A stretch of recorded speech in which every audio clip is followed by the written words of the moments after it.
रेमुणा सोमनाथपुर स्थित सोमनाथपुर बालिका हाईस्कूल और नोडाल स्कूल 31तम वार्षिक पुरस्कार वितरण कार्यक्रम शुक्रवार अपराह्न अनुष्ठित हो जाइछि।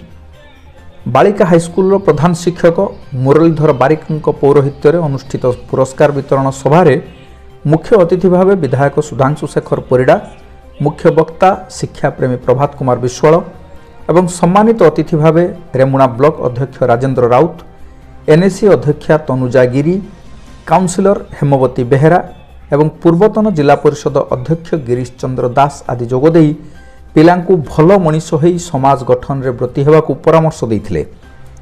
पिलांकु गढ़िबारे घरे पितामाता एवं विद्यालय रे शिक्षक शिक्षयित्री भूमिका गुरुत्वपूर्ण बोली कहिथिले। एही अवसर रे विभिन्न प्रतियोगितार कृति प्रतियोगी को पुरस्कृत करा जाइथिला। परिचालना कमिटी सभापति दामोदर बेहेरा परिचालन रे होइथिबा सभारे बालिका हाईस्कूल प्रधान शिक्षक श्री बारिक और नोडाल स्कूल प्रधान शिक्षक श्यामसुंदर सोरेन वार्षिक विवरणी पठन करथिले। प्रधान शिक्षक श्री सोरेन शेष धन्यवाद अर्पण करथिले। परे पिलांक द्वारा चित्ताकर्षक मनोरंजन कार्यक्रम परिवेशित होइथिला।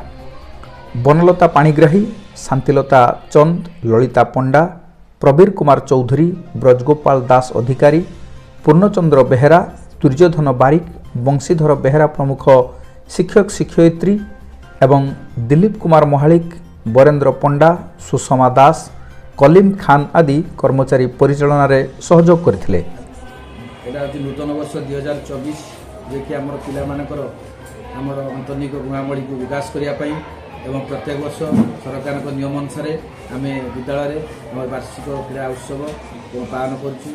प्रत्येक वर्ष आमर मुख्य अतिथि एवं सम्मानित अतिथि अन्य अतिथि मानक आमंत्रण कर पिला पुरस्कार वार्षिक पुरस्कार वितरण उत्सव पालन करूँ। सर्टिफिकेट दि जाए ता सहित मेडल दि जाए। श्री प्रभाकर पति सोमनाथपुर उच्च बालिका विद्यालय मो स्कूल अभियान सभापति को मो सरकारी चाकरी अवसर पर 2020 मसीह